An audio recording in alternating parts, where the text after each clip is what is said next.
I would first of all really like to welcome everyone here on behalf of GPPAC.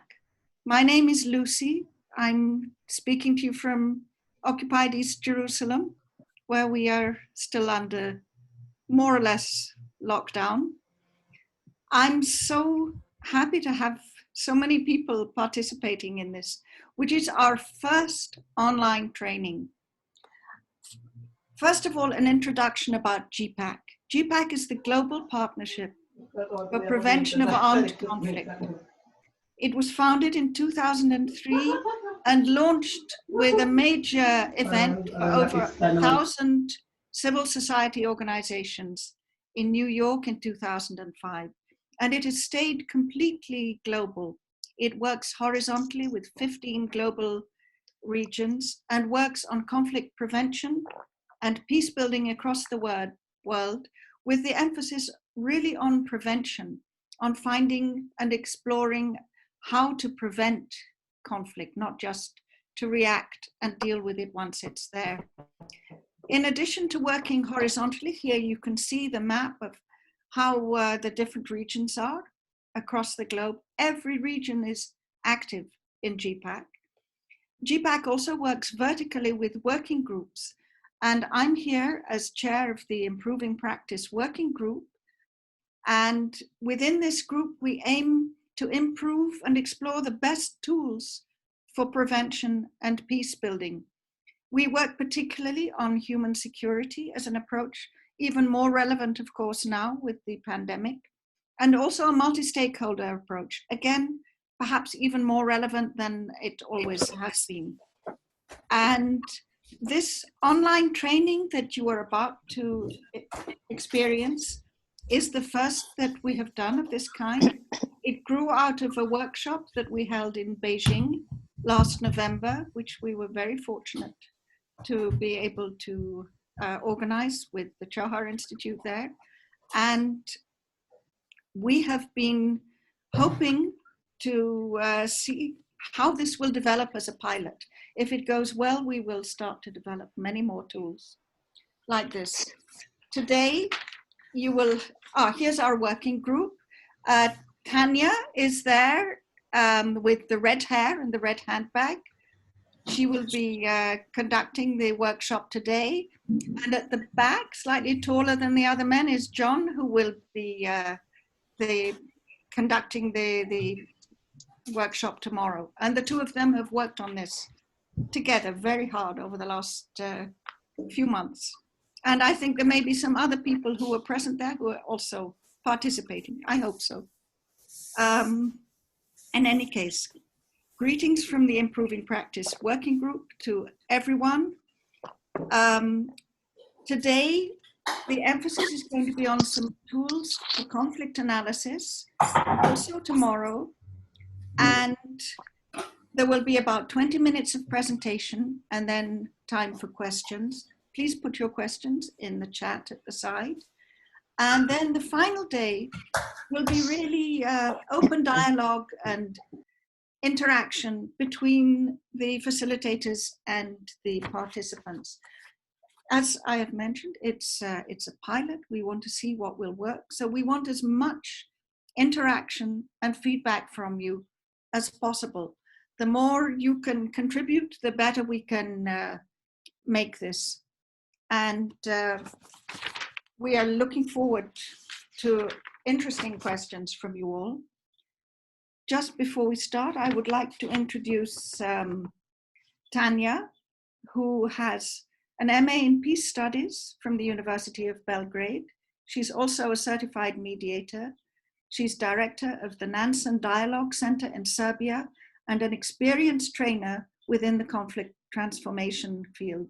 She has been a facilitator for over the last 18 years, lots of interethnic dialogue seminars for teachers and government advisors.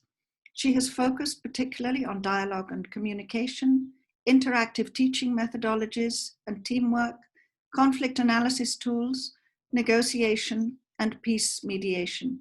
She has also done a lot of trainings for trainers with international groups from all over the world. Her skills include creating programs, planning long-term peace-building strategies, and drafting policy papers. She has been involved in many projects and also has several publications. Most recently, the Dialogue and Conflict Transformation, the Nansen Handbook for Trainers, published by the Nansen Center for Peace and Dialogue. She has also written about education for peace, experiences from practice, and resolution through dialogue. I will now let her take the floor, and she will stop at one point to encourage questions in the middle, but basically she will be conducting this for the next 20 minutes, half an hour, and questions will be at the end. Thank you all for being here again. Thank you, Tanya. Over to you.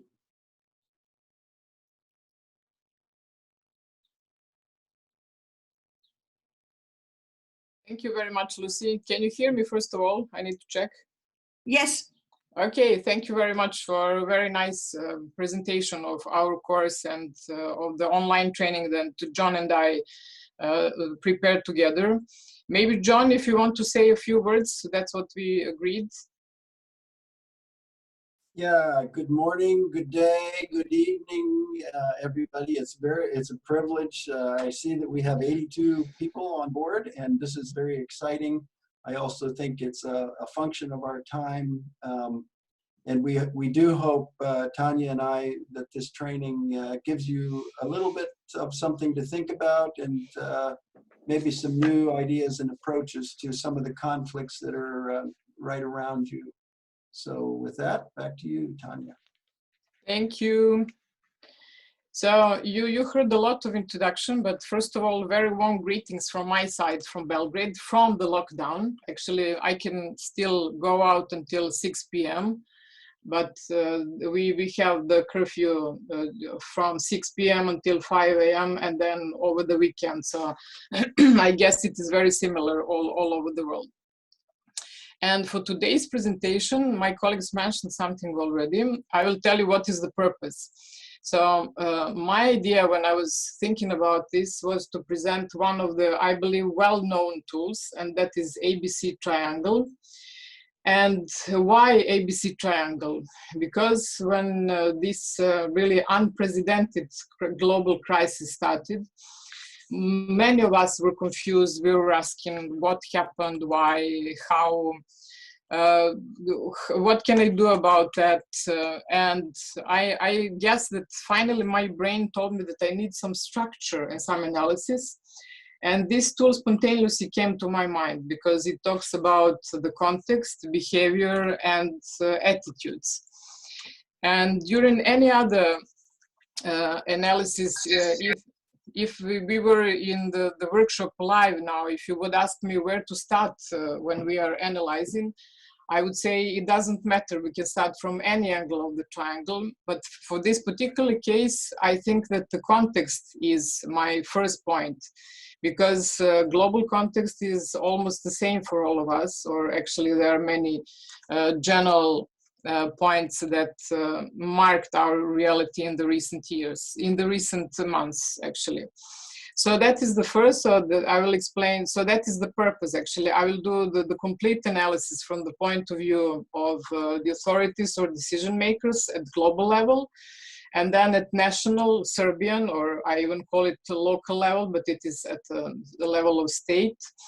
How did I feel professionally and personally, and most of the citizens here? And what is equally important, probably even more important, I would like to motivate you to tell me about your own situations.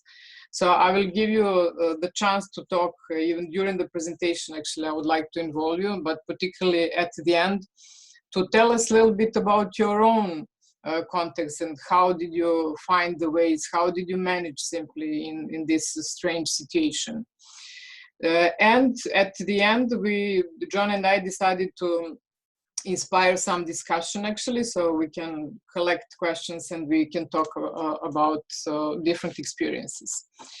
So we can, okay, I just need to figure out, because my PowerPoint wouldn't change slides now, so Just a second. Okay, here it is. So you can see the title. So that is what John and I planned, actually. So I already mentioned that. So one of the tools is here in front of you, and that is ABC triangle.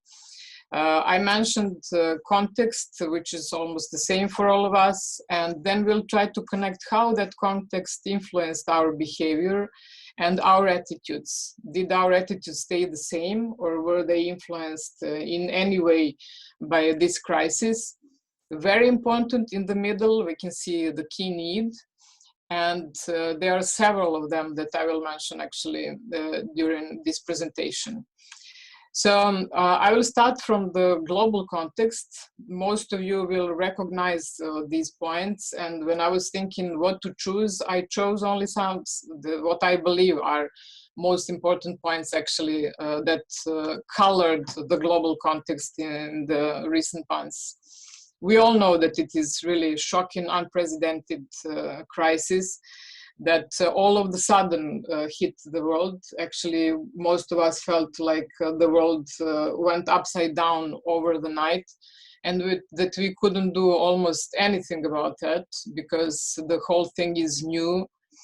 That's why state systems and international institutions like World Health Organization, they couldn't find proper ways immediately. So many of us are now criticizing, journalists are writing, but that is actually human behavior. We cannot blame too much anyone. We can analyze how and why and draw some lessons potentially from this crisis. So many state systems were not prepared, or we got late responses. Now, journalists say that WHO had 6 days to inform the rest of the world that a serious crisis is happening with the virus in China, and that it will probably spread. That did not happen, but would that change anything or no? We don't know. But then, since there is no proper cure actually, or medical treatment that will work for sure, then immediately talks about treatment and testing and vaccine, development of vaccine started spreading in the public. And these are, particularly development of vaccine is one of the most controversial issues in the recent times actually. Since people stayed locked down, then many jobs does not exist any longer. Companies are in danger. We still don't know what would be the scope of the economical crisis, but it is definitely for sure that it will be one of the most serious economical crises that ever hit the world. What that is still doing to the political systems, we can see that these dynamic developments influence them highly, and that the governments are on test on the daily basis. They have to make important decisions. They have to balance how to respect citizens and to impose measures that will protect the populations. So even the core of political systems are under question. And as I said, we have the flood of information and analysis, but no one can tell us for sure in what direction this crisis will lead us. How that affected population, most of us were scared, disoriented, even angry. In the beginning, we were very scared, and I have to say that frankly, myself, I felt almost same as I felt back in the 90s when the wars were going on and when NATO bombing of Yugoslavia started.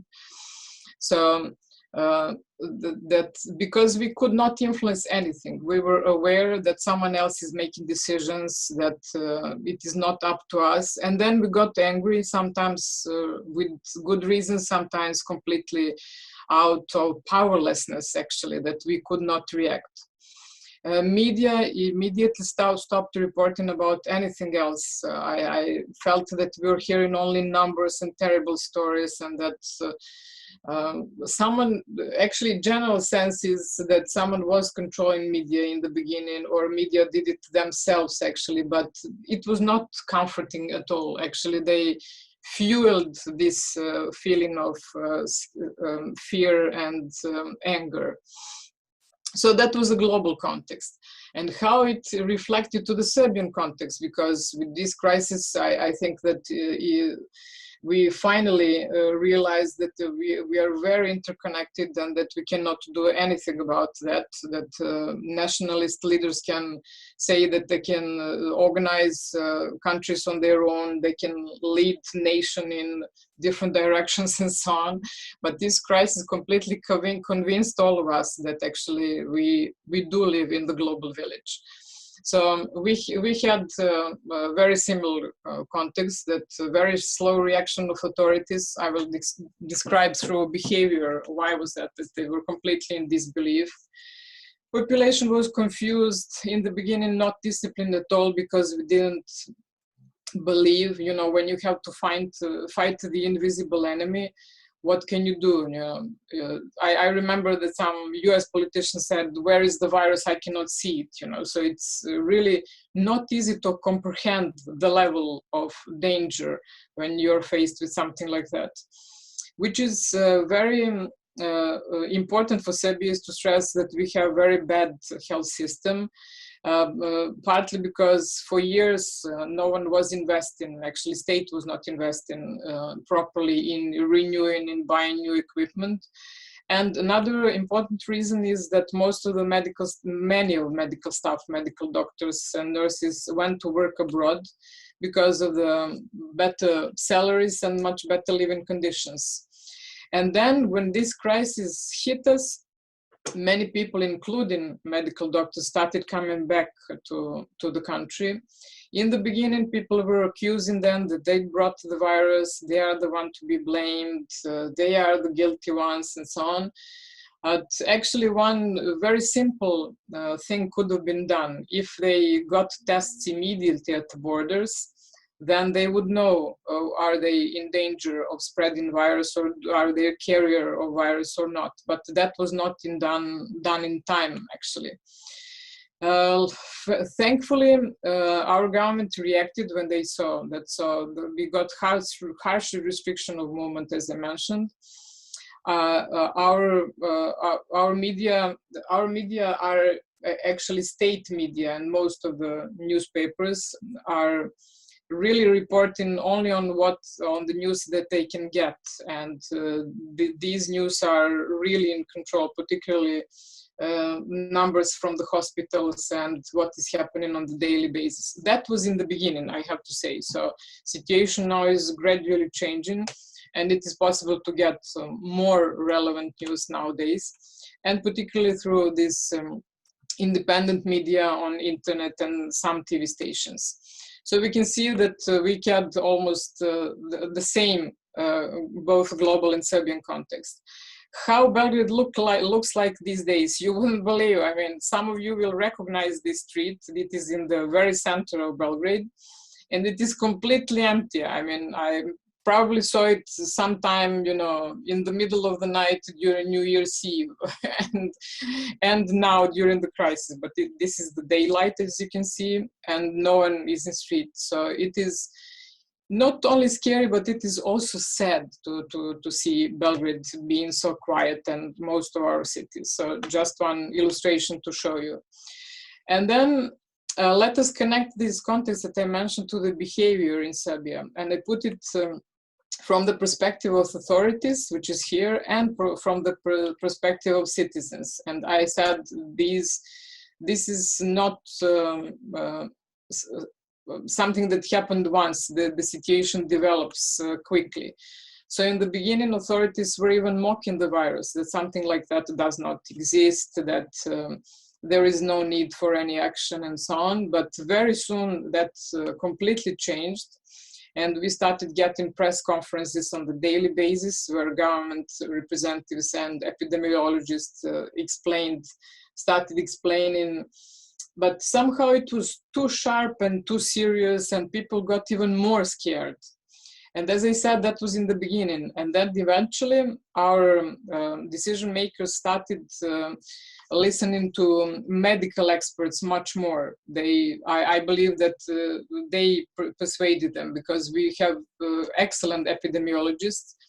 And finally, they were in the forefront because they are the ones who have experience and expertise to talk about that.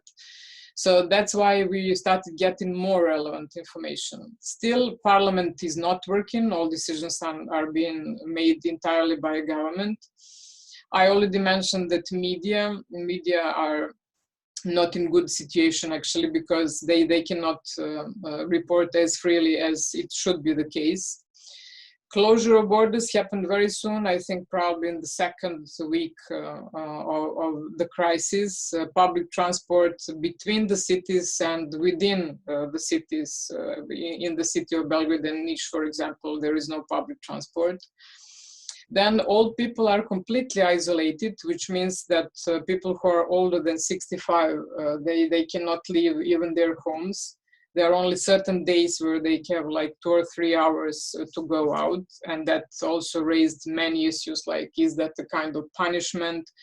Of course, that medical doctors say that we are protecting them in that, but some people actually need to walk in order to feel healthy, and both psychologically and physically.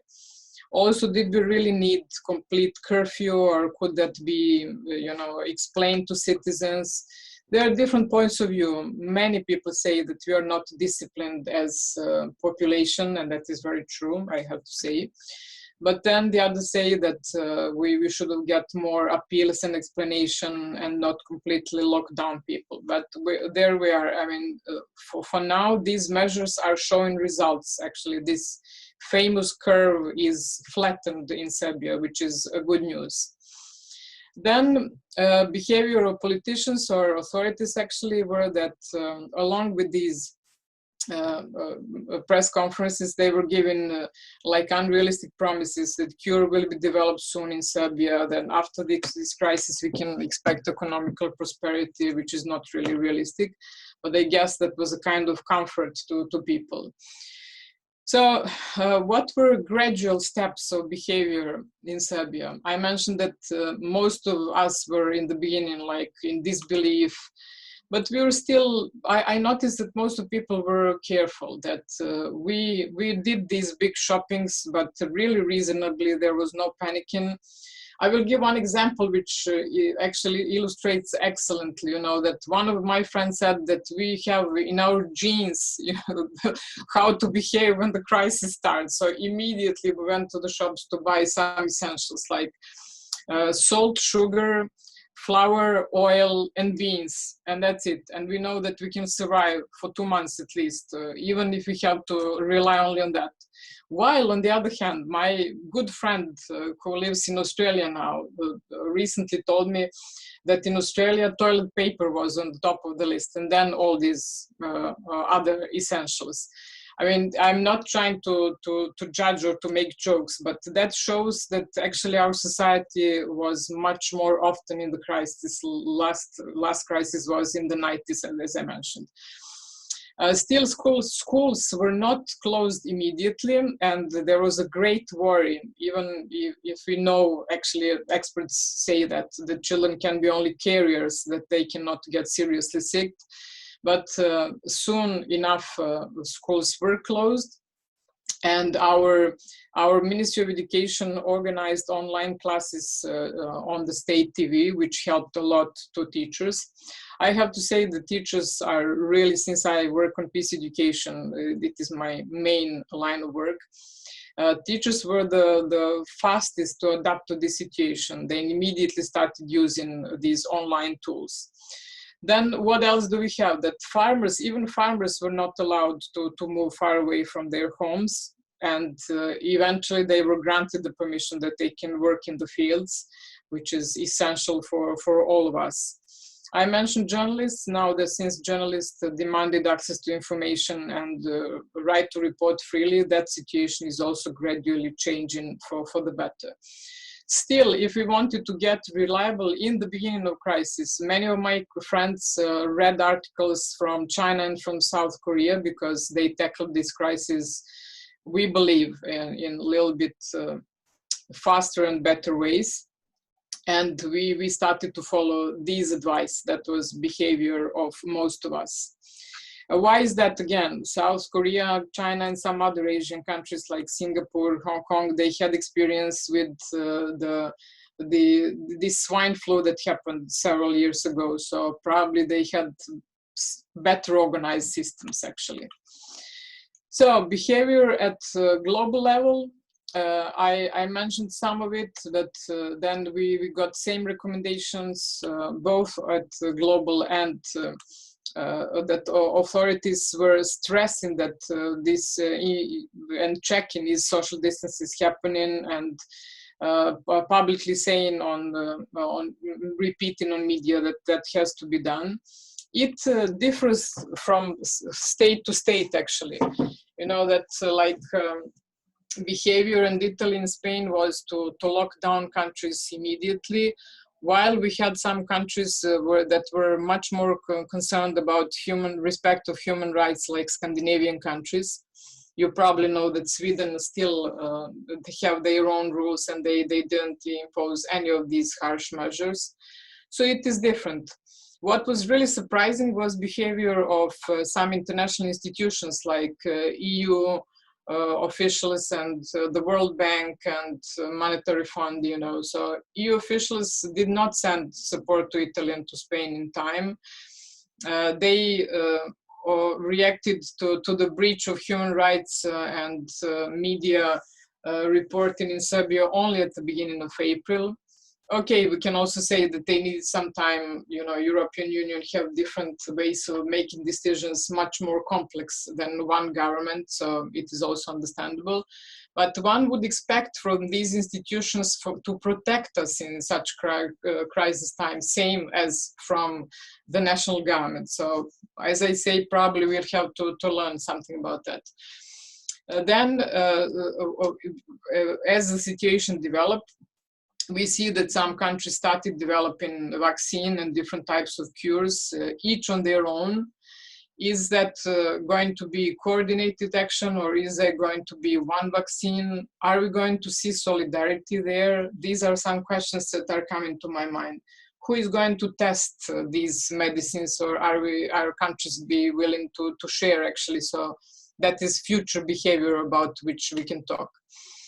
And then I can give you one example from N1 TV, private TV here, that it was publicly announced that government across Europe how to actually toolkit for respecting on human rights, democracy, and the rule of law in April. We expected that to see in the middle of February, if not earlier, frankly. Then another example about media reporting. This is Guardian from yesterday or 2 days ago, and they call it coronavirus diplomacy. I mean, it sounds funny, but that is what is happening. Like, we have the feeling that Russia, China, and EU are almost competing over the influence in Serbia by sending medical support and sending financial support also. China was the first to send some medical doctors and the whole plane with medical equipment. And of course, the population is thankful for that. We also appreciate help that is coming, financial help coming from European Union. But that is, you know, it is, again, even when it comes to medical help, it is not only medical help. I mean, it has to do a lot with diplomacy at different levels. So what kind of power these big powers are exercising, and what kind of policy goals they plan, it remains to be seen. These are just examples for now, because we'll need much more time to. I think that I said a lot about this, so we don't have to go again to the behavior. And I'm coming to the needs, and that is where I will ask some questions from participants, from you. So I put some of the key needs that I believe actually are the key needs. And I put health protection first because in this crisis, I believe that it is even more important than food. We can discuss that. Then food, freedom of movement and speech, and safety. And in this particular case, safety for me and for many of people around me, and I believe for you, meant to have timely information, checked and complete information about the state of health of the nation, about the spread of virus. Is it really spreading so fast? What kind of protective measures we need to take? Many of us feel that we did not get this information in timely manner, but eventually we learned how to find more information. So my first question for you is now, do you have to add any of the needs here? Or would you stress one of the needs that is particularly important for your own context? So feel free to ask, to say, to answer this question.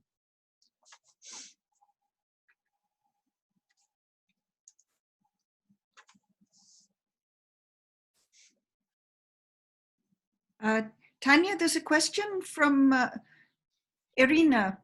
Okay.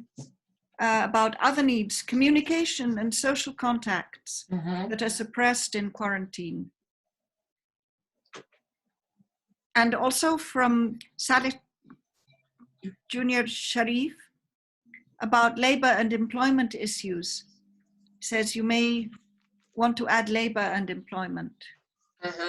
Okay, yes, I think that these are excellent suggestions because I put only the basic key needs actually, and you're very right about employment also. If you don't work, we'll not have food on the table, but these are on the whole hierarchy of Maslow needs list. These are actually essentials that are come after the safety and food, don't you think? Do we have more suggestions or questions? You have an endorsement from Dorsa Babai. Okay. I apologize if I get the names wrong. Dorsa says, yes, safety is really relevant to our context. This is Dorsa. Can I talk? Yes, of course. Thank you. Well, for us, actually getting information that we trust is really important because a lot of people, especially in the labor class and let's say middle class families, are back to work. They need food. They ran out of all of their savings and they don't trust the numbers. We say like 50 deaths per day, which is nothing compared to, I mean, the size of our country. So people just feel it's some kind of joke, and the ones who don't take it as a joke and do take it seriously, well, they are more panicked because they also don't trust the data. So actually, nobody actually trusts anyone, and there's this mental issues going on with people, who to trust and what to do in this situation. Yes, and that leads to us feeling even less secure because we don't know which source to trust or are these right information. Yeah. Thank you. Okay, Tanya. Yasmin also says she would stress safety and that it's important to include peacebuilders while responding to this crisis so that tensions are not exacerbated. And you have from Rahmatullah Katawazai also mental issues. For example, the stress in the situation of this pandemic is of much importance. There's a mixture of things, ceasefire, safe environment, no conflict locally or nationally. Also employment again and labor security. And from Shadi Ruhjahbaz, it leads to fake news, creators to feel free to propagate. The Dragon points out the point of view from youth, how to use their enthusiasm. There's going to be a long number of suggestions. I don't know what you would like to do about that. Okay, yeah, we can leave ceasefire and the youth engagement, for example, for the end. And here maybe we can continue talking a little bit about these feeling of safety and fake news, and safety, particularly in the times when we are isolated, and even some families have been separated. In order to protect our elders, we had to be in different houses, not to visit them enough. My colleague who is online got stuck in Belgrade because he came for completely different reasons and planned to stay for a month in Belgrade, and then he is far away with his wife, but still he is far away from home. So there are some people that are stuck even in other countries, other continents. So how that affects psychologically people. Then many of you mentioned jobs, and it is only the beginning of crisis, unfortunately. So what can we do about that? We need to start thinking immediately. I will ask at the end, but still have in mind now, what is in our power? Are we going to be able to change our jobs? Are we going to be able to invent new ones? It is easier said than done, of course. How can we influence with some of our suggestions, maybe that we will have to we are aware, we are peace builders, but let's think how to pass these informations to the decision makers, and would that be possible for us at this stage, or do we need to unite and organize some action so we can see? With your permission, I will continue, and then okay, just a couple more points, yeah, just very briefly. Grace yes, Anyam sure. points out about security, which hasn't been raised. She says she has a lot of social unrest and criminal activities rising due to the lockdown. And also someone from Libya who points out that people, in addition to the pandemic, people are scared from bombs. So there's a lot of other ideas coming up, but of course, yeah. Also legal rights. We have that the behavior at global level, that protests are happening for the various reasons now. Some people are, not some, but many people are afraid that they will lose the job. So that's why they're protesting against lockdown and against restriction of movement, against social distancing, even we saw in the US.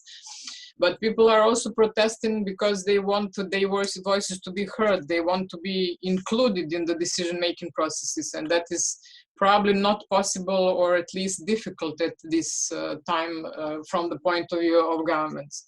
So thank you. You're raising very, very important questions for thinking and for the whole discussion for the whole day. We'll have more time on Thursday to talk about all these issues.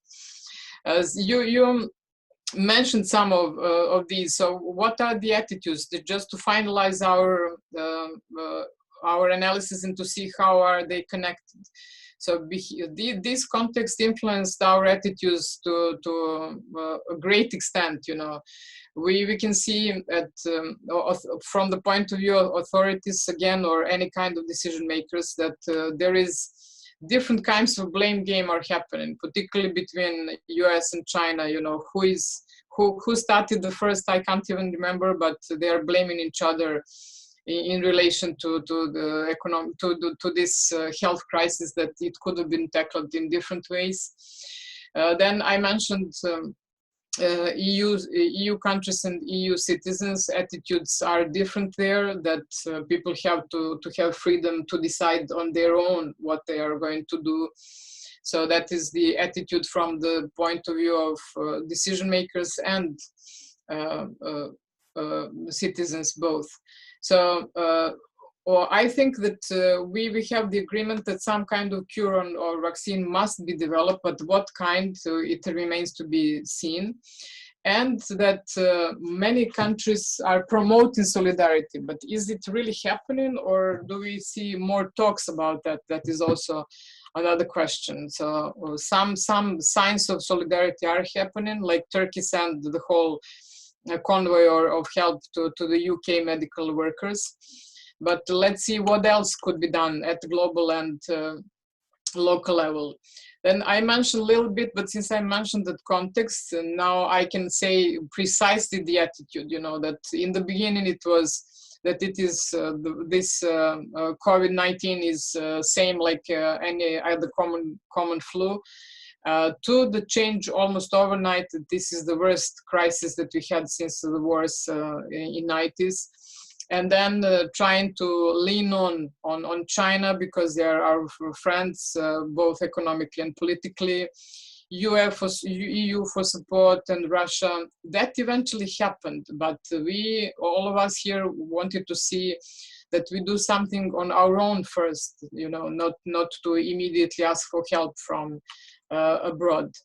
So citizens, as I said, we are almost used to the crisis, and we believe that we have to build up the immune system, which is good that we were not panicking, that most of the people were reasonable enough that we did not protest immediately in the streets. But still, attitudes of citizens is that parliament must work, that citizens have to be respected, you know, that we want, as I said, that we have the right to proper information. Other comforting attitude is that we can produce our own food, and that is very true, that Serbia can do that, but still it is very poorly organized, you know, that even distribution of food, people had to do that via Facebook to promote and to deliver directly at homes instead of someone from the municipalities, for example, immediately organizing these basic things like essentials. There are many worries, as you mentioned. And I will go just through some of them because you mentioned some of them, like jobs. You said a lot about that, what will happen in future. This is for sure a big crisis, but citizens want participation. We want our voices to be heard, and we need to find the way how to do it. And we don't see that any plan for even close future for autumn is happening. And that is even greater worry, you know. What when we open up? Now we can see that most of the countries started talking about opening up gradually already in May. Is that early or no? Many of us feel that it is early. People are particularly worried about children in schools. You know, you cannot just put them back into the classes again, and how to explain social distancing measure to the 7-year-old, for example. So many things need to be organized fast, and they are much slower than the reality is expecting us to do. So what are the prospects? And I will very soon ask you then to tell me. Some learning points actually could be drawn from these crises. Are we going to be wise enough as citizens of global world to learn them finally? That remains to be seen. I am still hopeful. Like that we are really interdependent. I mentioned that we still live in the global world, and that is not going to change. Even this crisis cannot change that we are very connected. Related to that, humans are social creatures. You mentioned that we felt isolated, that there are many psychological programs. We need to acknowledge and to stress that, and to send that message to whoever is deciding instead of us. We need to be in contact, you know. We need another lesson for all authorities all over the world. If we don't have functioning health systems that have excellent equipment, that have preventive measures and preparedness measures for situations like this, because pandemic was expected by some of the experts, but nothing was done even by developed countries. Probably Germany and Australia are exceptions to my knowledge, but okay. So in case that we don't secure that, people will be affected as they are being affected now on the daily basis. And if you don't have people, we won't have economical prosperity. We don't have profit. So business can forget about the development. The price of the oil was $0. You saw that probably. I mean, this is stranger situation that has given a signal to take care about humans, first of all, and not only about humans, but also about our own environment, like planet Earth. How can we save our nature, and what are we going to do about it as the result of the crisis? So these are some of my conclusions, and I here put only some institutions that can do that. So what can we do as civil society? I'm asking you now, what powers do we have? we said that this crisis made many of us feeling powerless completely, and that is probably the case still.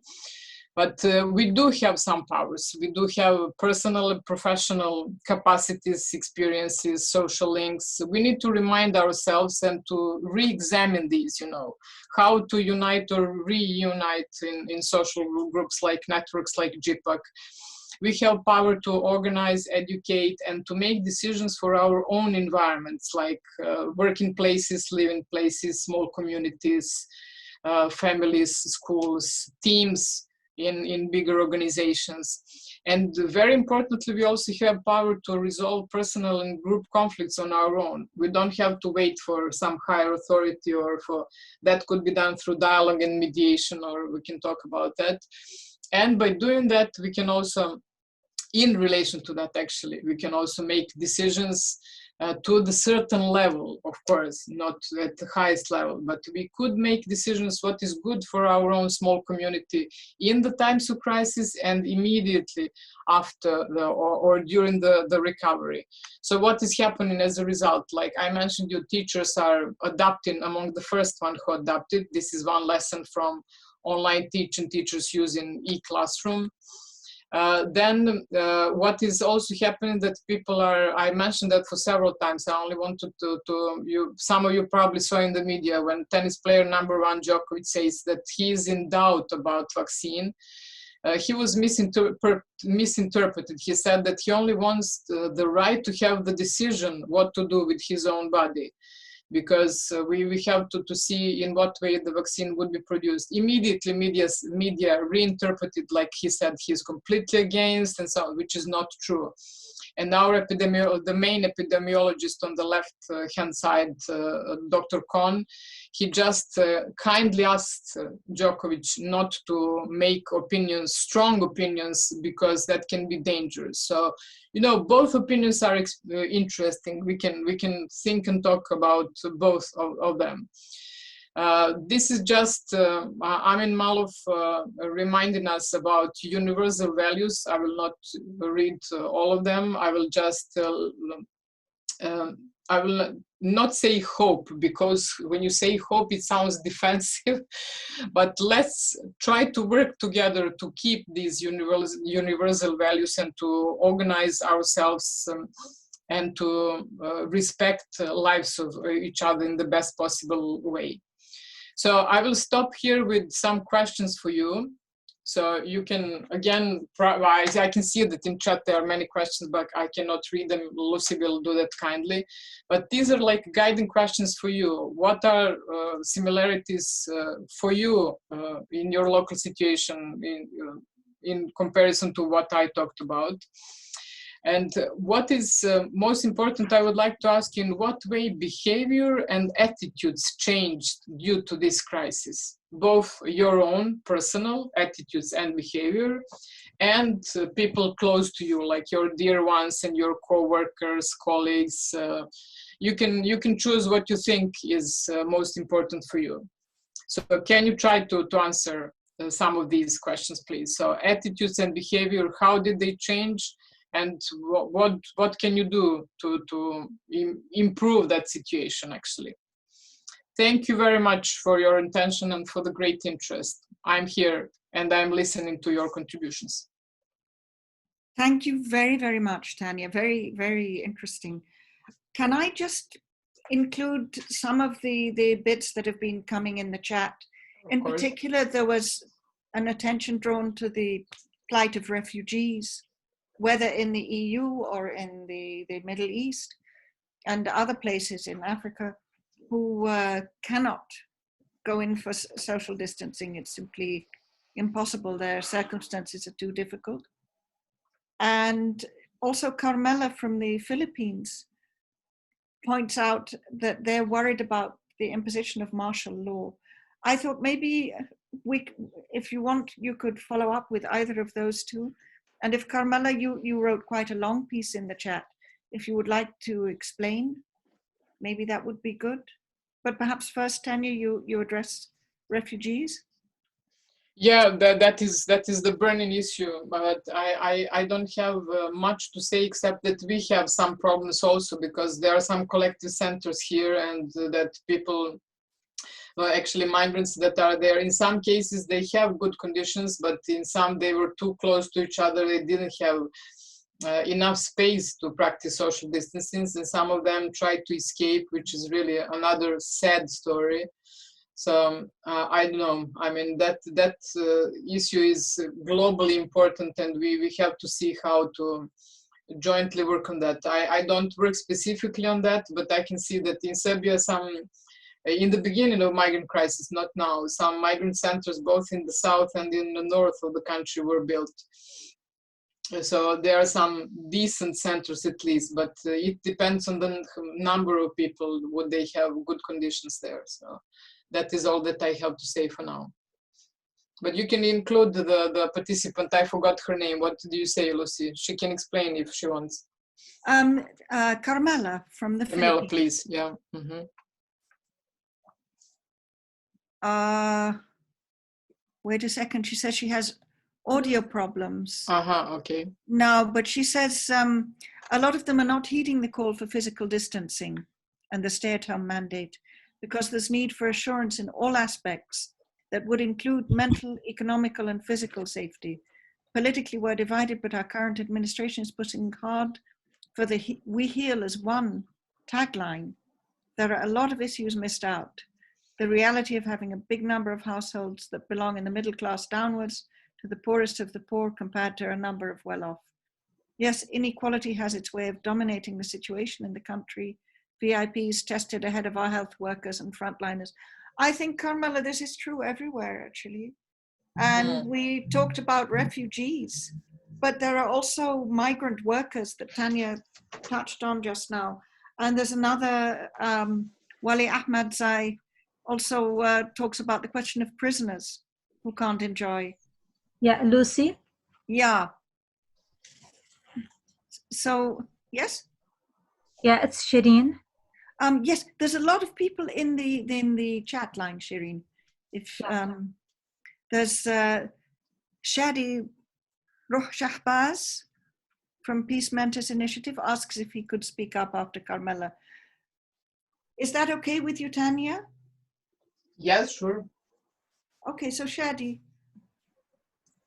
Thank you so much for giving me this minutes to speak up.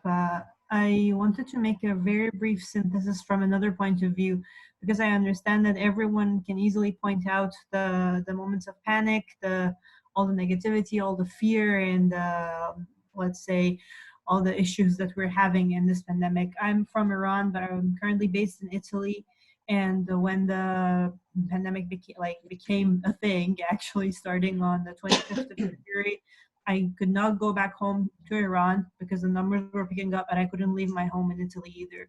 So a lot of us are really stuck as a migrant, as a student migrant, myself and many other workers and refugees and so many other ways of life. But what I can very briefly say about our context here, which is, let's say, on the positive side, is that the difference that Italy had with the rest of the world was that it tried to keep things as transparent as possible. I read an article about the amount of satisfaction that citizens of a couple of EU countries had, according to, like, as compared to the behaviors of the, let's say, health officials and the government, and Italy had about 70% of satisfaction, and they were testing absolutely everyone. Now I know that it requires a lot of resources, a lot of money, but building this trust between the government and its people had a very positive impact. However, on the other hand, I have to admit that lots of people were not taking it seriously. And I personally, a peaceful person, a person who is absolutely pro-peace, pro-reconciliation, pro-kindness and compassion, was sometimes getting angry. I was getting violent sometimes because I would have my 15 minutes curfew a week to leave the house, to go buy groceries for the following week, and I would see people whom I could see from my window walking out in the morning to buy a carton of milk, in the afternoon to buy 6 eggs, and in the evening to buy like 6 bottles of water. And they were old people. And I was angry. Every time I heard that police is reinforcing control over people, I was like, this is the thing they should be doing. Because these people are old. They put themselves, expose themselves to danger, and they expose other people to danger. And this was some personal observation, which was a little bit shameful to me, because as a young peace builder and a compassionate person, I would never really like to become so violent or have this violence attitude towards people. But it happened. And I really don't know. The last question that's on the slide, what can we do in our living or work environment to convince an 85-year-old who's exposed to all this news, who watches the TV, and who knows he or she is at risk? I don't know what we could do to prevent them from putting themselves and others' safety at risk. So this is a reflection point, and thank you so much for letting me share it with you. No, thank you very much. No, that is really what we need, examples from real life. Thanks for sharing. And I think many of us were in the similar situation. So we can just, when I was thinking about attitudes and behavior, we can only try to influence them by proper information and proper attitude. You know, sometimes it's better not to insist, but just to provide good information. Both good and bad news. If you behave like this is going to happen. But we can do whatever is in our power, but we cannot change people. We all know that. Just to remind ourselves, we can do our best, and I believe that at least that is my experience. Most of people will listen, or they will have to be faced with some event in life and then be completely convinced. They will have to read the story and see the pictures from hospitals, and probably then they will stop behaving irresponsibly to the others. But these are my guesses only. But attitudes and information is the key. That's what I'm trying to say, both in connection to attitudes and to behavior. Yes, there's again more coming up about the new normal. Also, again, about from Mindanao in the Philippines, about this critical role of relevant and genuine information to better inform the decision-making process, particularly of local government units. And Lucy and Tanya, can I jump in here? Tomorrow, I think what we'll be doing is exploring some of these tensions that we're feeling both at a personal and a collective level, and then suggesting some kinds of intervention, practical intervention, attitudes, behaviors. And so just a plug for tomorrow.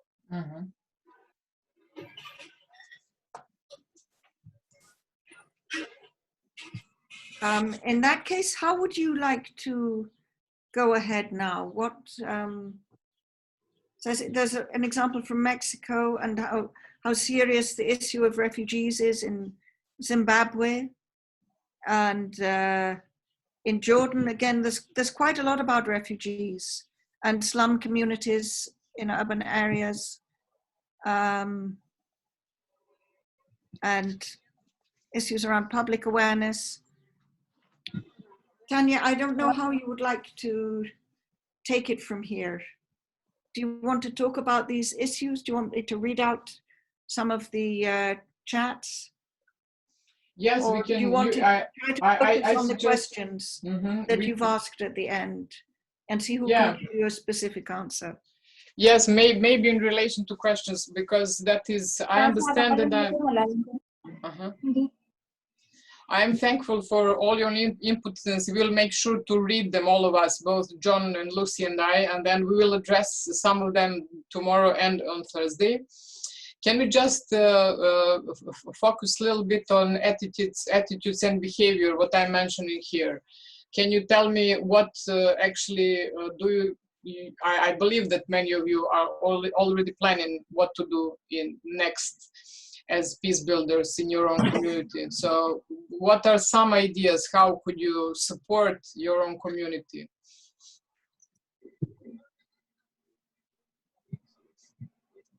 I think you can answer if you like to unmute yourself, or write a question or an answer in the chat, however you would like to do that. Because this is connected with the conflict analysis triangle that Tanya was showing at the beginning. Oh, I see Shireen and Shaima have raised hands. Shireen? Mm-hmm.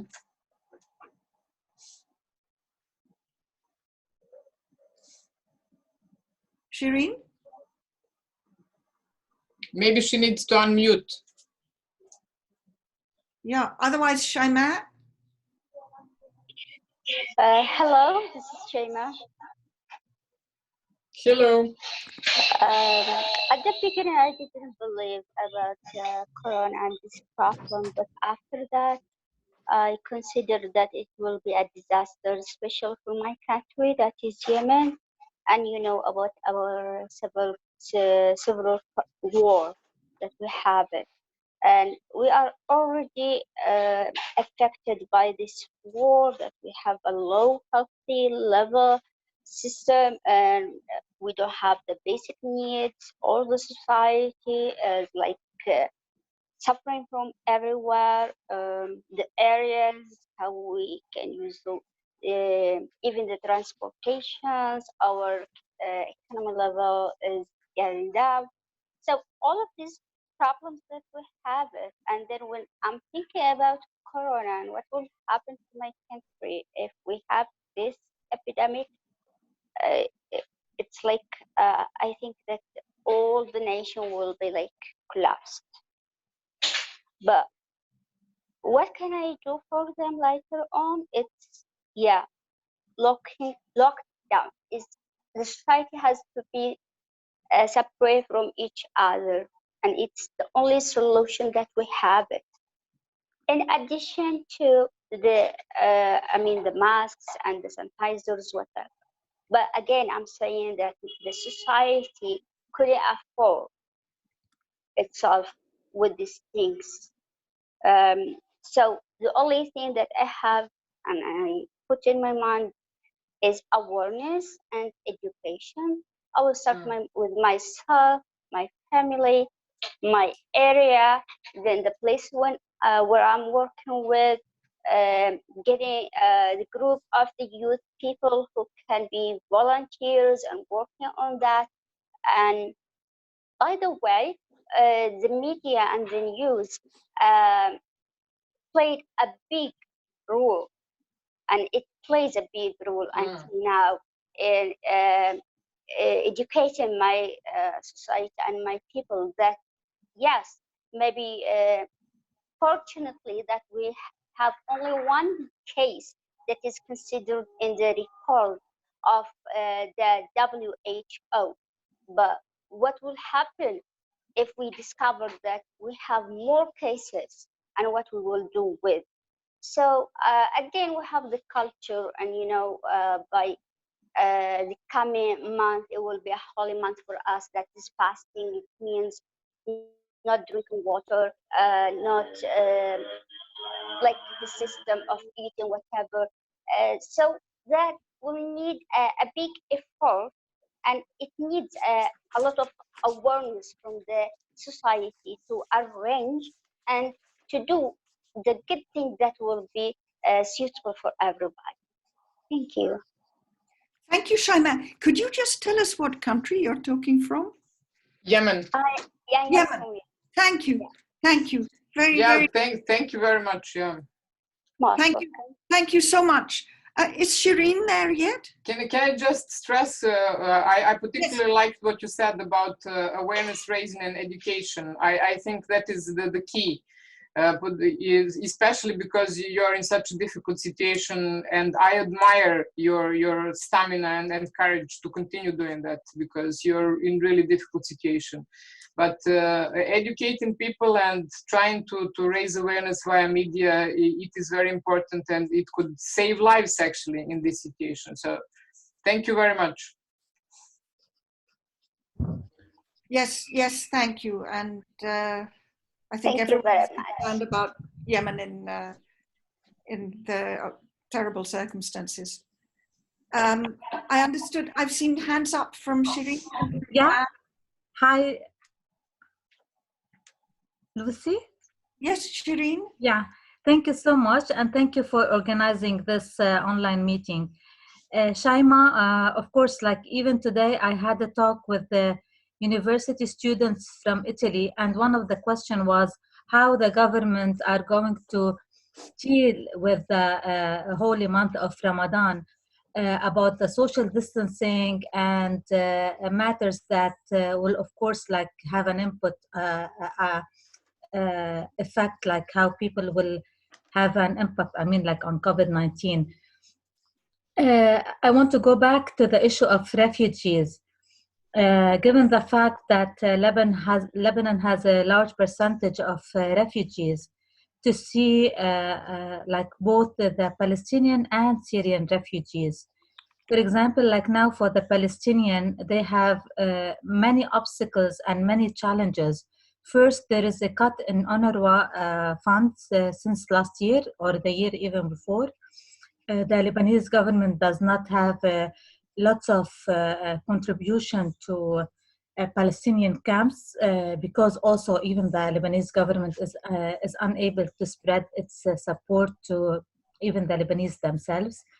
There are some local initiatives, especially that has to do with sanitation and raising awareness about how to use like the gloves, the mask, the social distancing. But I would like here to raise an issue of that at the camps there are certain slogans that are being raised for people who have home, like you have you are in a better leverage to stay at home because you have a home, but we as refugees, we don't have homes. So so just like to give you the kind of life that refugees are passing through.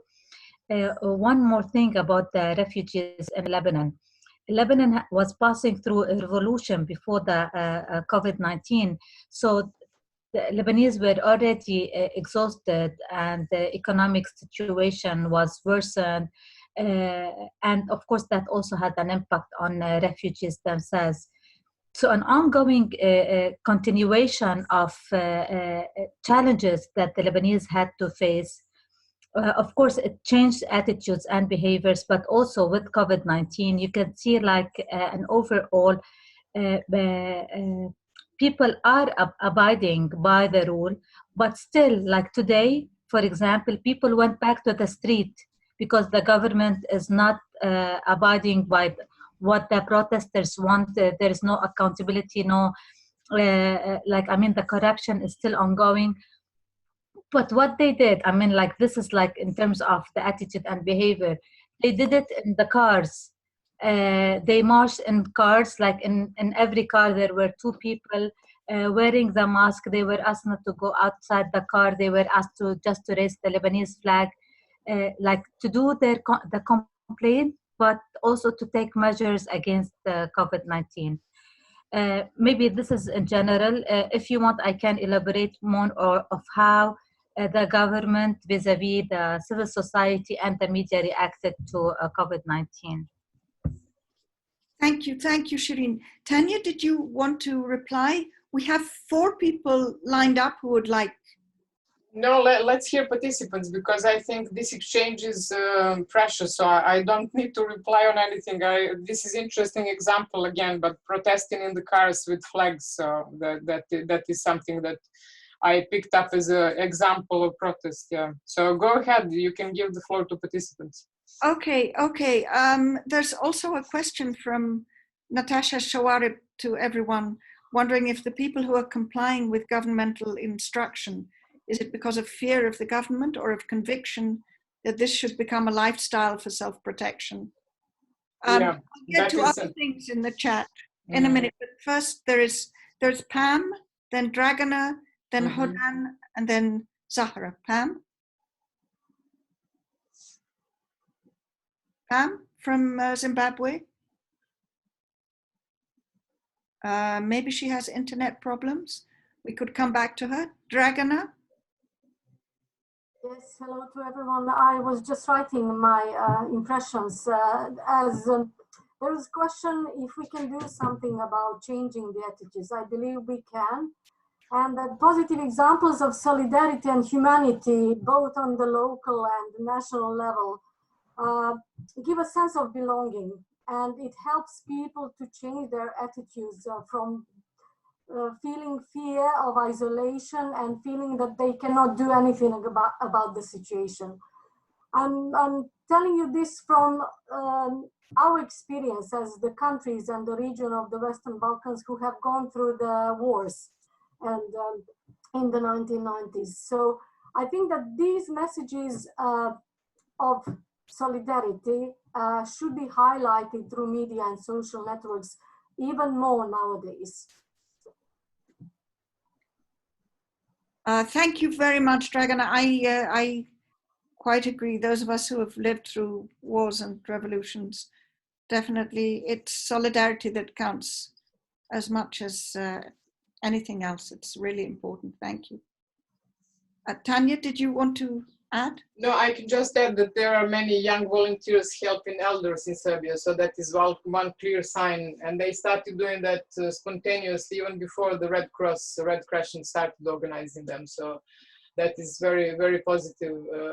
You know, taking care about elderly and helping them in this situation. There are also people who are raising money for hospitals, you know, like famous people, some singers and entertainers. Again, Novak Djokovic, tennis player, sent some money and bought some respirators, if I pronounce it right, for the hospitals. So, yeah, I agree with Dragana. We should hear more about these stories. Yeah, it would be encouraging all around. Yeah. Thank you. Hodan? Hodan? Maybe I didn't say the name right. Hodan? Is Pam there yet? Hello, hi, this is Hodan. I wonder if you can hear me. Yes? Hi, Yes. hi everyone, and thank you for allowing me to speak. It's a very interesting discussion. I'm from Somaliland, which is a small republic in East Africa next to Somalia. And one of the challenges that we've had is the community is a very interrelated community, which means that there's multiple generations of families living in one home, and poverty is high and unemployment is high. So most people rely on going to work for their daily income. If it's being in the markets, if they're working on building sites or in restaurants. And with this COVID-19 epidemic or pandemic, we've seen that the government has said to families and communities that they should not be going out, they should not be working in the markets because they're crammed, and people are struggling to find money to live on.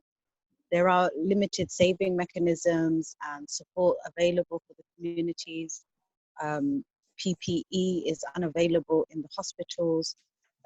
Communities don't have access to things like hand sanitizers or face masks. These are things that weren't part of the societal fabric, so they're not available in the markets. A lot of the women have taken to wearing the face veil, the niqab, to try and protect themselves, but it's a serious struggle. So one of the things that I've been doing with my group, Racha Foundation, is providing food packages for families so that they don't need to leave their homes to look for work, by providing them with enough food to last them through the holy month of Ramadan, which is upon us next week. So they don't have to leave and they don't have to struggle.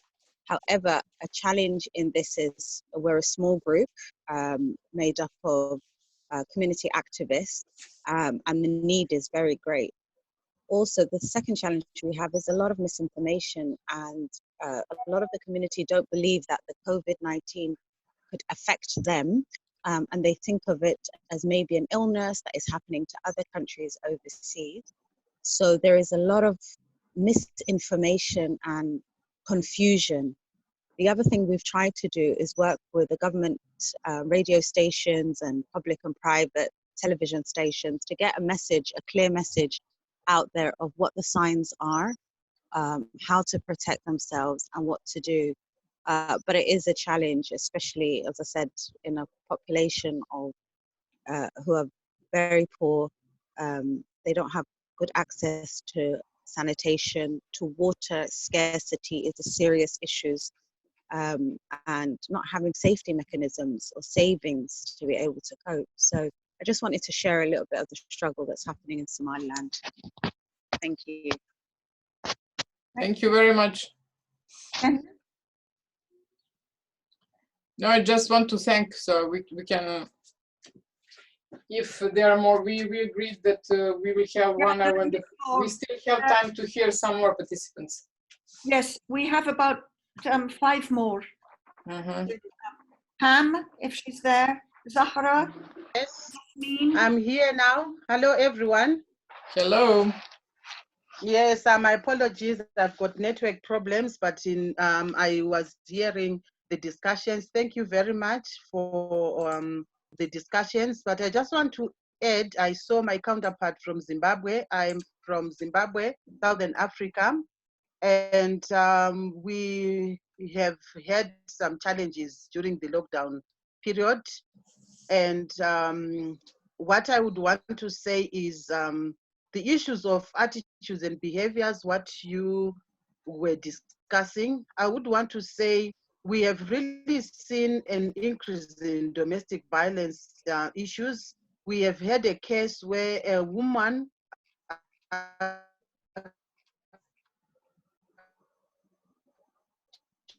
I think we lost you, Pam.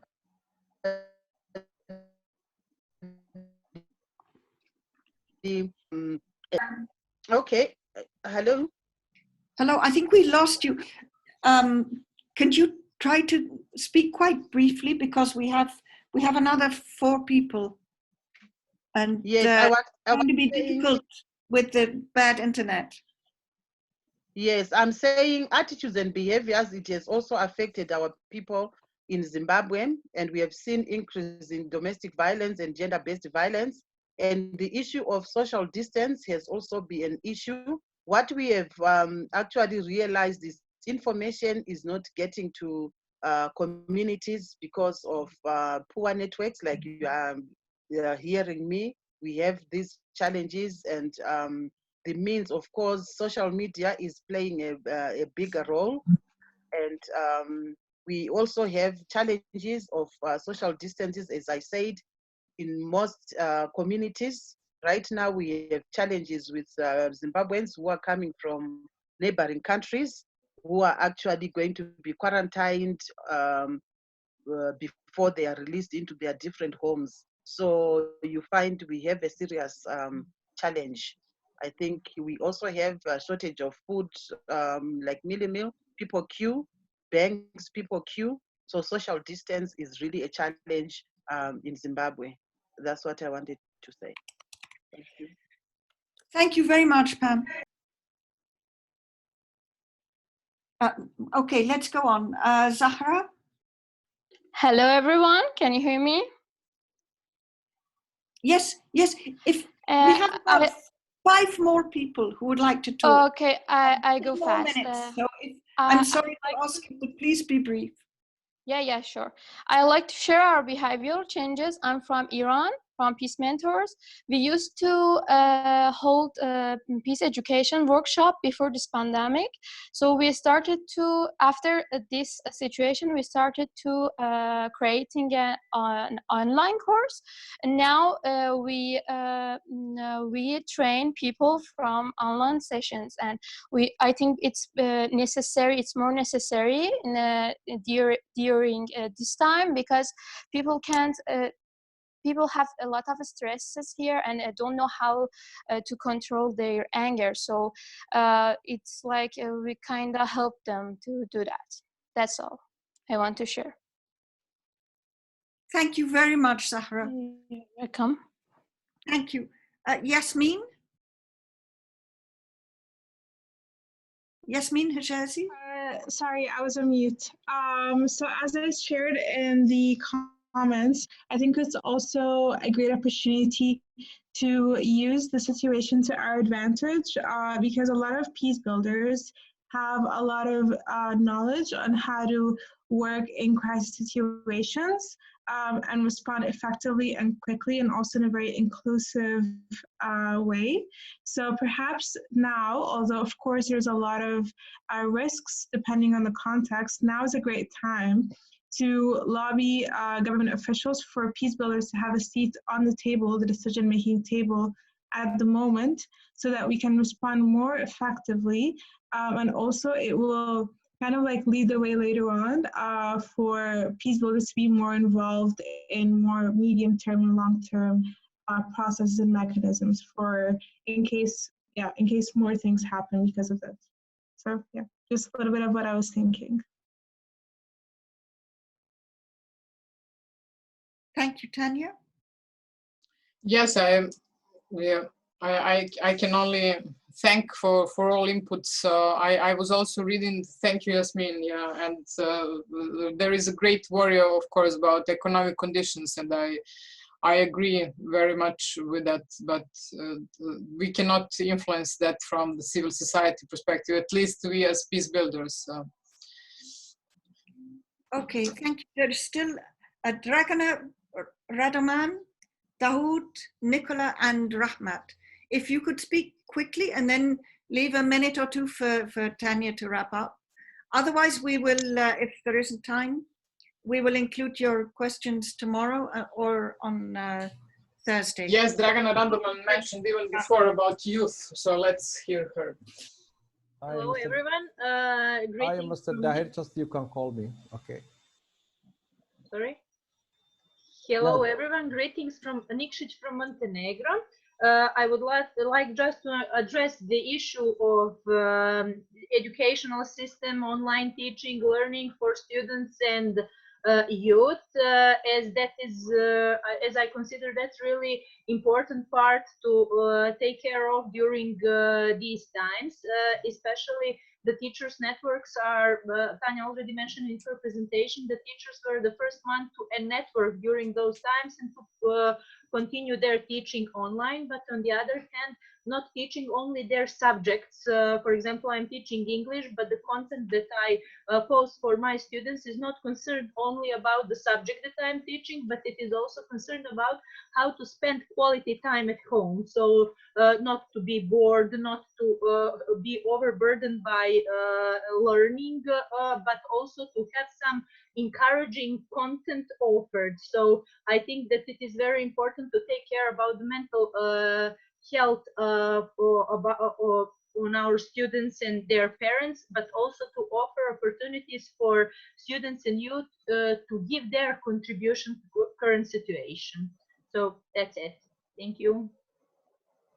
Thank you very much.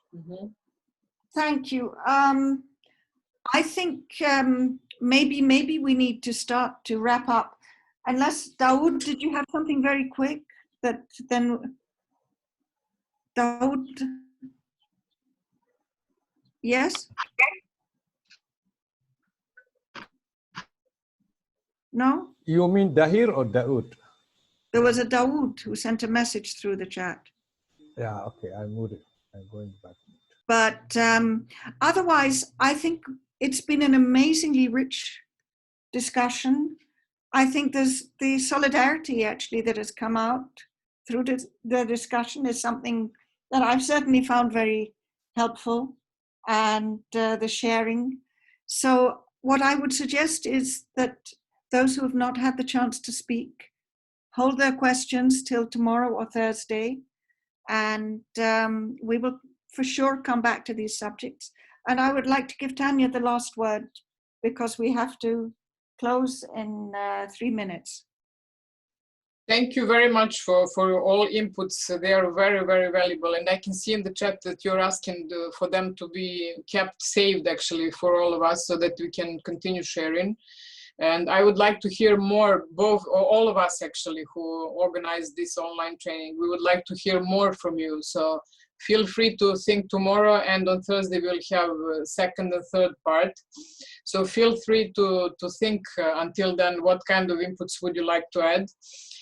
John and I agreed to give you some tasks, not to call them homework, but that's what they are. So tomorrow you can, for tomorrow, John will give his presentation and he will give his tasks. But from my presentation, we already started talking about attitudes, behavior in your own context.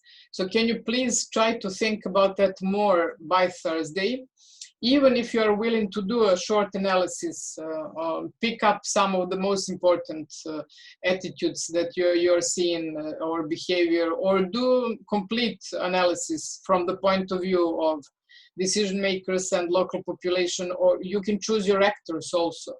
It doesn't have to be my list of actors. So try to do the analysis, or just try to give us more inputs on Thursday, because that will be online dialogue actually, and we would like to hear much more from you.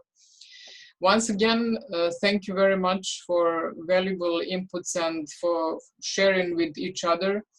And that is all from me for now. Great. Thank you all so much. We look forward to tomorrow and the day after. Thank you for so much, Lucy, Tanya, GPPAC group. Thank you so much. Thank you, and we will see you tomorrow. Thank you. Take care of yourselves. Great contributions. Take care. Stay safe. Bye for now. Bye till tomorrow. Bye.